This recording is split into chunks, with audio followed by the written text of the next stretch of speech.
আমি তো আর কোমর সোজা করে দাঁড়াইতে পারব না। কোমর ভাঙছে, মার্ডার করতে চাইছে কে? আমার মার্ডার করার লিগে কি বাইরের মানুষ দরকার? আমার ঘরের বই তো যথেষ্ট আমার মার্ডার করার লিগে। আমার পঙ্গু করে দিচ্ছে, আমার জায়েজ করে ফেলাইছে। আমি তোমারে কখন মারলাম? ভাতের মার দিছে ফালাই দিলা, এত বড় সর্বনাশটা তুমি কিভাবে করলা? ভাতের মধ্যে, ভাতের মারের মধ্যে তো সব ভিটামিন থাকে, সেই ভিটামিন দিছো ফলাইয়া। আয় হায় রে, মাটি থাকলে দুজনে 2 গ্লাস মার খাইতাম, তাহলে তো ভাত বেশি খরচ হতো না। আব্বা আম্মা আমারে এত কিছু খাওয়াইছে, জীবনে খাওয়ানোর খোটা পাই নাই। এই কিপটার ঘরে সংসার করতে আয়া আমি খাইতেও পারি না, আবার কথাও শুনতে হয় আমার। আমি ভালো একটা কথা বলছি, কিপটা হয়ে গেলাম তাই না? এই ভাতের মারে যে ভিটামিন আছে, সেই ভিটামিনটা যদি খাইতাম শক্তি পাইতাম।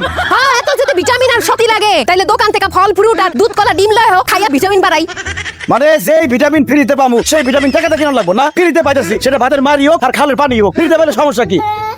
যে সংসারে বউ উন্নতি না চায়, সেই সংসারে জামাই যতই কাম কাজ করুক, কষ্ট করুক, জীবনে সংসারে উন্নতি হইব না। আমার লাগা উন্নতি হয় না তো? ঠিক আছে, কালকের থেকে দিনে এক বেলা রান্না হইব। সকালবেলা ভাত রাইন্দা ভাতের মার খাইয়া থাকুম, আর দুপুর বেলা ওই ভাতের মধ্যে পানি ডাইলা পান্তা ভাত বানায় খামু, আর রাইতের বেলা ওই পান্তা ভাতে যে পানি রয়ে যাইব ওটি খাইয়া থাকুম। কি করতেছো তুমি? থামো থামো থামো থামো থামো থামো। আমার উপরে রাগ করে তুমি ভালো লুঙ্গি রাখ একটা লইতেছো। আরে লুঙ্গি কাটতেছি, লুঙ্গি পরার লিগে কাটতেছি। লুঙ্গি কাটলে পরবা কেমনে? এই যে এত বড় লুঙ্গি, এত বড় লুঙ্গি পরার কোনো মানে আছে? একটা লুঙ্গি 1 বছর বেশি পড়তে পারি না। এখন এমন ব্যবস্থা করুন, এক লুঙ্গি যাতে 3 বছর পড়তে পারি। এই লুঙ্গি কাটলে তুমি পড়তে পারবা? বেশি পাকনামি করলে কিন্তু পরে যে একটা বিপদে পড়বা। এই তুমি বেশি বুঝো না, যেটা করতে সেটা করতে দাও।